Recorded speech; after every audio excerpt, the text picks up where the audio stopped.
who's wrong and who's wronger. In this corner, followed by millions, James, the exploding unicorn, Breakwell.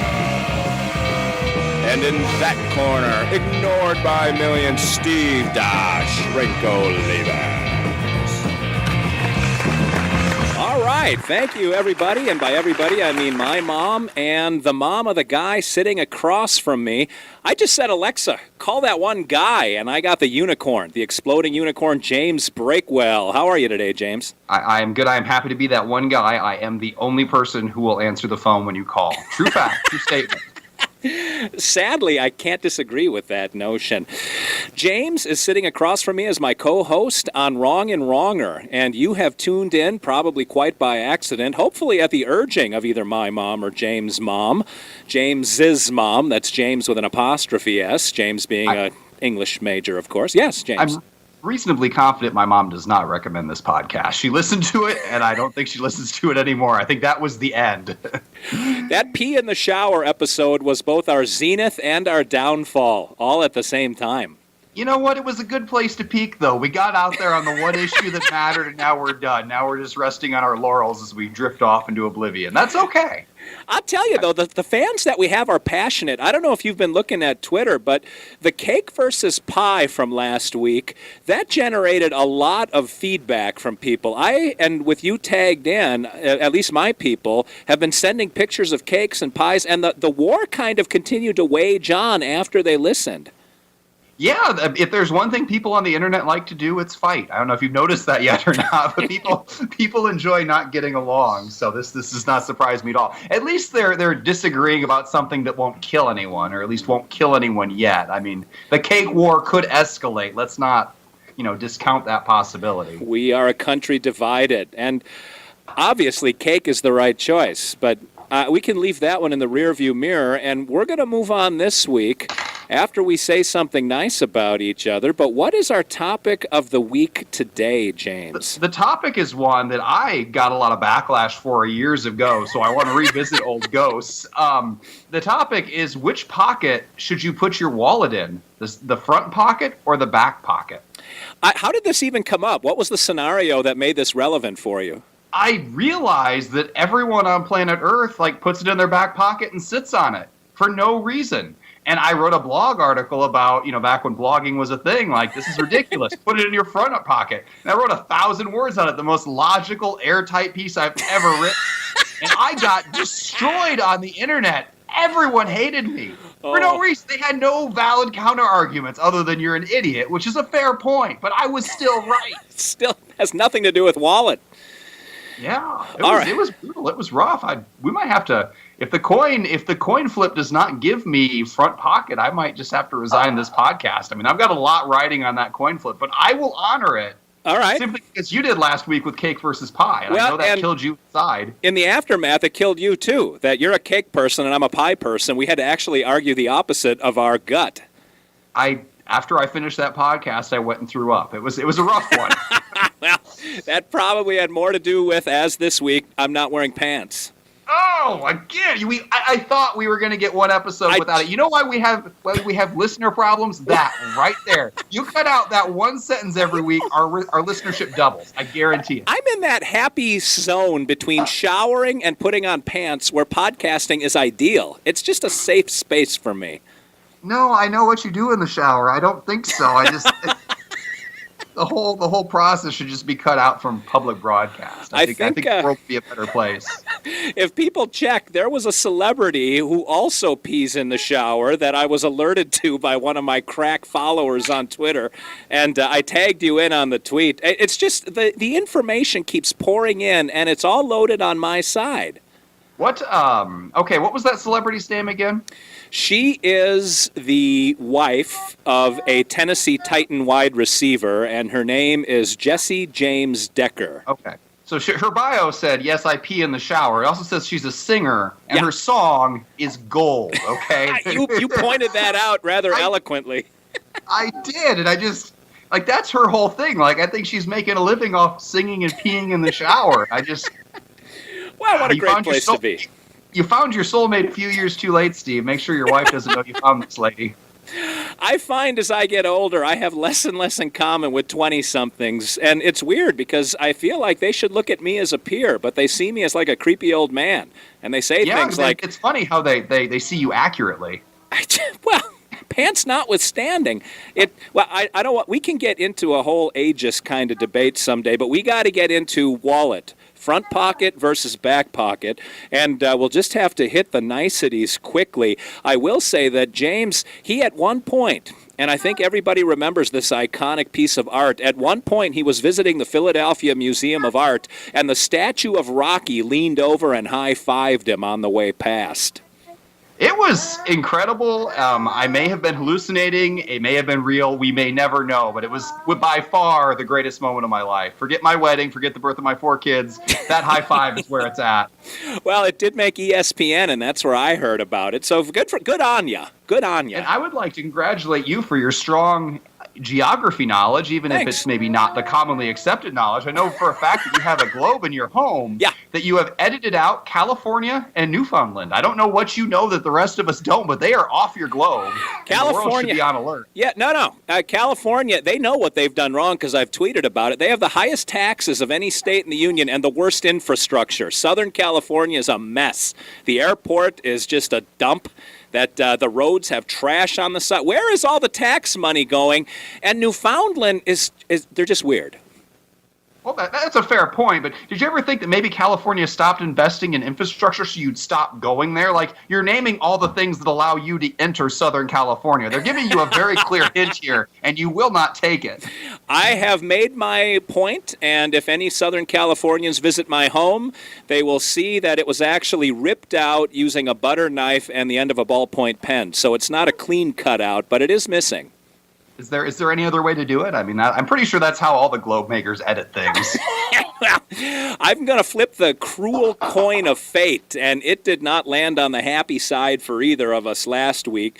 We got wallet, front pocket, back pocket. Which of those will heads represent for you? Heads will represent front pocket for me. Tails will represent back pocket. Tails, back pocket. It makes sense. You shouldn't have to ask. I'm with you. I'm all right. I didn't even think that through. All right, it's up in the air. This is my. I missed it. All right. It actually landed heads. You get hallelujah. Front pocket. All right, let's just jump into this here. All right. Sounds like you have an audience member there with you right now. Here I have my 1-year-old here. She is furiously trying to hit buttons on my keyboard. So if I suddenly disconnect, it's either her or I just hate you and I'm using her as an excuse. Whatever she bangs out will be better than any blog you ever generated. And any tweet you've ever written. Let's agree on that. Touche. All right, okay. Front pocket, my friend. So you have 4 pockets on the standard man's pants, All right. 6 if you have cargo pockets. Yeah. So you've got the largest pockets up there in the front. It would make sense to put your billfold, which is the widest, thickest object you carry, in a front pocket. But no, people go and shove it in the back pocket, which is the smallest pocket. It makes no sense, because then you sit down, you sit on top of it, you sit on all your most valuable documents, and they smell like your butt. You fart on them all day. Why would you put them back there? It pulls your pants tighter. And then why do you even have chairs with cushions on them? Like, what's the point? Like, oh, this is a nice soft chair. Oh, wait, I'm sitting on a brick. Why would you sit on it? It makes no sense. Like, people have actually been told by their doctors, stop putting it in your back pocket because you're sitting lopsided all day and it's putting strain on your back. Not only that, but if you put it in your front pocket, like, people can't pickpocket you. And the only counter argument that I hear all the time about, all the time, 6 years ago, and I'm still traumatized by it, is like, well, you must not be a man if you could fit a wallet in your front pocket. I'm like, how are you shaped? What is going on? Pockets are on the outside of your thighs, the outer leg. Like, I don't know how the anatomy of other men is constructed, but like, that should not be an issue. And if it is an issue, consult a doctor, because you've got things growing where they shouldn't be growing. In summary... sorry, I thought for a minute it was my turn. Please. I will allow you to speak. In summary, I am right, you are wrong, move your billfold, good sir. Wow, you allow me to speak. That puts power in your corner. I am going to usurp the floor from you, good sir. First of all, we used to call that the disco kit. When you would put like a good German kielbasa down the front of your pants and then have those tight white slacks around it. Obviously, to impress the chicks, I don't know what kind of dating life you had in college, but you must have needed to resort to some kind of wizardry to get women to go out with you. Shoving your wallet in your front pocket can really have a nice opening line to a baby, which is like, hey, is it just you, or do I have a wallet in my pocket? One of those kind of lines. I imagine you were a big hit around. It's square. It's square. I know. I feel like there's just a fundamental misunderstanding of what's going on down there. Like what? You know what? Just continue. I can't. Even. And second of all, you've got all of that blogger money saved up. I don't know how big your wallet is. My wallet, when I sit on it, it cries. When you sit on your wallet, you're listing to the right because you've got all of those C notes just stacked up and wadded in there. You've got credit cards, you've got debit cards. If you carried a birth certificate for each one of your kids, you would actually need an attaché case, not a wallet. But I don't know what you're carrying that it's sitting on it is so lopsided for you. I have two thin pieces of leather with one lonely card in the middle, and sometimes I'll put a decoy $1 bill in there just to stop people from sifting through my wallet. And lastly, I'll say, if you've got something large in the front of your pants, and obviously I don't think either you or I have any real feel for that, but when I carry my phone in my front pocket, I have to pull it out every time I sit down. If you've got a James Breakwell-sized wallet in your front pocket, you're going to sit down like your knees don't bend, like you're going to be a Sesame Street character trying to sit down with your legs straight up in the air. So, okay, yeah. Okay, finish your point. I got one more point. I want you to finish one so more I can point. make you cry. Go ahead. Putting it in your back pocket makes it smell like your butt. What does putting it in your front pocket make it smell like? The side of your leg, where it is. It's not in your crotch. Whatever. Do I need to draw a diagram of where pockets go? They're not like secret underground tunnels. They have a very straight route. It's straight down on the outside of your leg. Okay, so I've diagnosed the problem. Okay. If you can't sit down Dr. with Breakwell. a cell phone, a super slim cell phone, hello, child. I need to destroy Steve She's real upset quick, okay? because you're arguing a bad point. She's upset because I'm about to change the lives of so many people and she can't handle that kind of pressure. Your pants are too tight. If you can't have a 4mm phone in your front pocket and when you sit down it causes you discomfort, go up a few pant sizes. Swallow your pride. Admit that you're not 20 anymore. You're like 95 years old. You've gained 40, 50, 90 pounds. Just get the big pant size.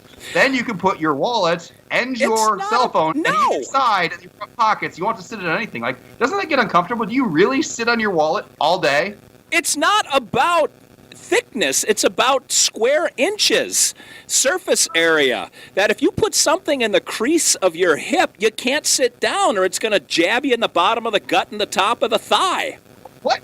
What you're okay? So you've got the gut issue going on. You've got the tight pants. That's true. But again, I'm focusing on the seat right now. Like, but you're sitting on something on one side. You need like a second wallet to balance it out. Do you look for like cushioned wallets when you go to the store? Like, why do you even have cushions on your couches if you're just going to sit on this hard leather object all Most day? men Like, don't carry a wallet the size of a Coach purse. They carry a wallet. Any size is bigger than nothing. Any size, you will feel it. Unless you have destroyed the nerves in your butt through I don't know what kind of activities, you will feel it. Put it in the front pocket. There's plenty of room if you wear normal pants, and it will solve all of your problems and make your life better. You probably won't even have a podcast anymore. We won't have anything to argue about. You'll just be so grateful that I've made your life better. I'm going to hitch my wagon to some of your blog readers and say the other part of this is what kind of dude carries his wallet in the front? Like, how insecure of a male do you have to be? How are you insecure? I'm not claiming it's an anatomy part. It's on the side of my leg. What do you have going on the side of your leg other than the side of your leg, the outside of your leg? You know, what else is out there for you? Someone pulls his wallet out of the front of his pants. I think there's a guy living in his mom's basement until he's well into his mid-40s. What explain the correlation. Explain it to me. The only thing worse would be pulling it out of a fanny pack. That men carry their wallet. It's sort of, why do you wear your wedding ring on your left hand? I don't know. That's where people wear their wedding ring. That's the point. You don't know. Nobody knows. Some man 1,000 years ago was like, I'm sticking my wallet in my back pocket. Everybody's like, that's just what men do now. And they've been doing it generation after generation for no reason. And now I, the light in the darkness, am telling you, put it in the front pocket, and everybody's just trying to pour water on me. They're just trying to waterboard you to keep you quiet at this point. We got to go. We're at like 14 and a half minutes. I don't even know where time went on this one. I looked up and we're late already.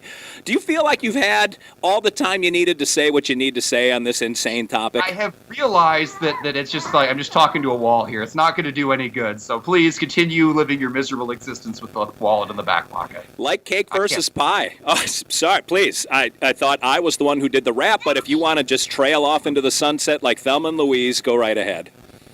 You want me to do the outro? Oh, please, no, let me just sit back. I'm not doing the outro. I'm sorry. I'm trying to look at your like frozen face on my screen. I've got I barely can hear you at this point. Now can you hear the wailing like a wolf? Why are you doing that? Are you summoning the whales? What's going on here? She's summoning the spirits of common sense is what she's doing. All right, you do the outro. Like cake versus pie. If you've got an opinion, let us know. We are on Twitter, and our ears are always open. And I find our listeners to be way more entertaining than you. And so send it to us. We're at Exploding Unicorn, and that's just with an X. Exploding Unicorn is James Breakwell. I'm at Steve Olivas, and Steve is with a V. And I would spell it out for you, but it would only throw James into another tailspin, and he'd have to argue with me. At Steve Olivas, SteveOlivas. James is on Facebook also. Exploding Unicorn is just the way Mama taught you how to spell it, with an E. Join us next week, and we're going to have a great topic. We have these production meetings on the fly. What's our topic going to be next week, James? No idea whatsoever. Now you've pulled the curtain back and see how we roll. Until then, this is Steve Olivas for James the Exploding Unicorn Breakwell, thanking my mom and his mom for listening. And hopefully next week we'll capture a few more unlucky travelers on the interweb. Thanks for listening, everybody.